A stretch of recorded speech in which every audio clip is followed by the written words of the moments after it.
Welcome back to video 2, and this video is going to cover the fact, in case you haven't heard it, that Harry lost his bid to appeal his security. Now, you would think that's the end of it, but it's not. Let's go. All right, guys, we have been waiting for the resolution for this. We know that Harry went before Ravik because he wanted his security and he felt that it was taken away inappropriately. And we had this whole hearing. We've heard all about this.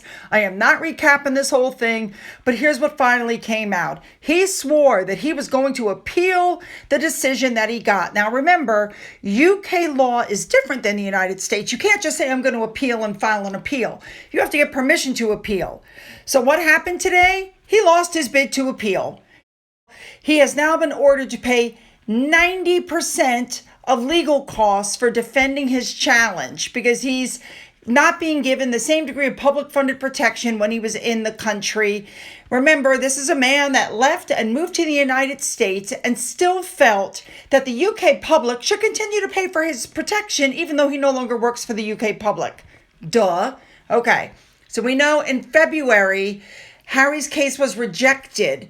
It stated that the Executive Committee for the Protection of Royalty and Public Figures, that's Ravik, that their approach was not irrational or procedurally unfair. Of course, Harry's attorney said he was singled out, he was treated less favorably. He made it sound like his family didn't want the protection. We found out later on is the Queen did want him to have security. It was not the Queen's decision. He made it sound in the Oprah show that it was his family that removed the protection. It was not his family. It was Ravik. Now, of course, Harry, who's so paranoid, says that his children can't feel at home in the UK and he can't bring them there because they're not safe. Now, let's be honest here, people. He's a multimillionaire. He can hire retired Met police officers. He can do what his father did for Camilla before they were married. He's got plenty of money. He can have his own protection. Now, during this entire thing, the government argued that the claim should be dismissed and that Ravik was entitled to conclude that Harry's protection should be considered on a case-by-case basis. This is no different than them saying, you know what, when you come to the UK, if you want to stay on royal property, you have to give a 30-day notice, which Harry's never done. So therefore, staying on property has been an issue for him. Now, you would think that that would be the end of the case, but no. This is the initial bid to appeal. Now it's being reported that Harry's legal team is going to take the case directly to the Court of Appeals. Unbelievable. He's just not going. He's like a gnat, that you keep flying, it's just annoying.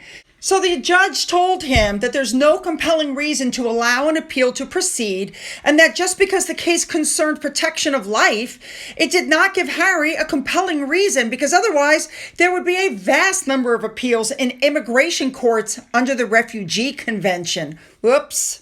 Now, the judge did, quote unquote, penalize the Home Office because apparently they delayed in revealing key documents to Harry's legal team.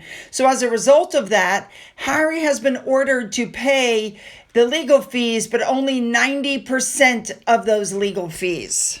Harry's team tried to get the reduction of cost by 50 to 60%, and the judge said, no. Harry's attorney said that because the Home Office had committed certain breaches of the legal rules, that's why he lost the case. And the judge said, no, it doesn't alter the fact that Harry comprehensively lost. It's got nothing to do with anything else. So for all you UK taxpayers, don't you worry. You're getting 90% of that money back. And now, of course, Harry also has to pay his attorney, who I guarantee you did not work pro bono. And the total amount they're saying that he's going to pay is around £1 million total for everything. A big thank you to Unlikely Bot for the following information. Unbelievable. Apparently, Harry had to apologize to the court because there was a confidentiality order in place, and he emailed details to someone in Shillings and to Johnny Mercer, who we know works for Parliament in the UK.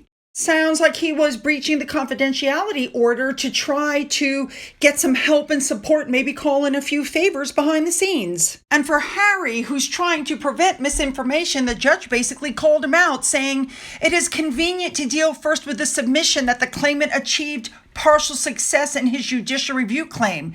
There is no merit in this partial success submission. The judicial review claim failed on all of the pleaded grounds. The claimant comprehensively lost. So again, Harry, who's claiming to fight misinformation, was once again putting out misinformation. Booyah to the judge. Drop the mic. So upon the information coming out, Harry had to issue an apology saying, I'm sorry I broke the court order. And I've told you he emailed Mr. Mercer there. And Mr. Mercer, as it turns out, served in Afghanistan with Harry. They're good friends.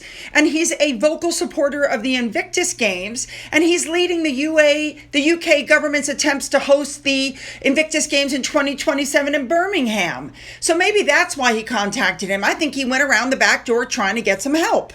And by the way, the person he emailed in shillings was Jenny Afia. Do you guys remember her? She's the one who said that Meghan really didn't bully anybody and there was no proof of that, blah, blah, blah. So he was reaching out behind the scenes to try to go past the judge.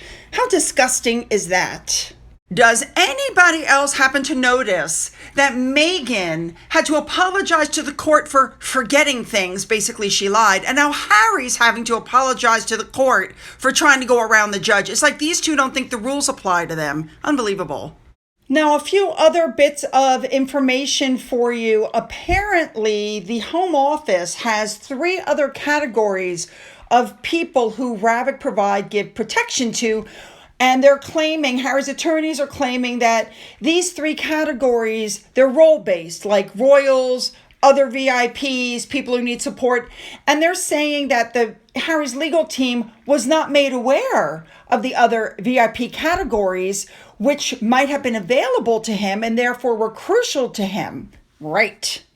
So my question is he going to return to the UK for the 10-year of Invictus celebration at St. Paul's Cathedral, or is he going to whine and cry that because it's not an official royal event that he's not going to get, protection? It's pretty obvious at this point that the children are absolutely not going to go. The question is Meghan going to go? Is she going to pass up a chance to wear expensive clothing? All right, one more thing. I had heard and we had reported before that one of the reasons why Harry wanted this was so that he could have his IPP status back, his International Protected Person status, because if he got that status, then no matter where he lived, no matter where, he and Meghan lived, that country has to pay for their full security. And so there's a lot of talk that the reason he's going to continue on with this was because he doesn't want to pay for the security. Also, apparently, the IPP status makes you exempt from being sued. I know, crazy. That's what's being said. So, yep. All right, let's keep going. Now, I want you to put your comments down. Do you think Harry should be getting protection from the UK? Like, seriously? Or do you think he should just pay for it himself? Because that's what I think he should do because he has the means for it. All right, don't forget to hit the like button and the subscribe button and follow me on over to video 3. Let's go.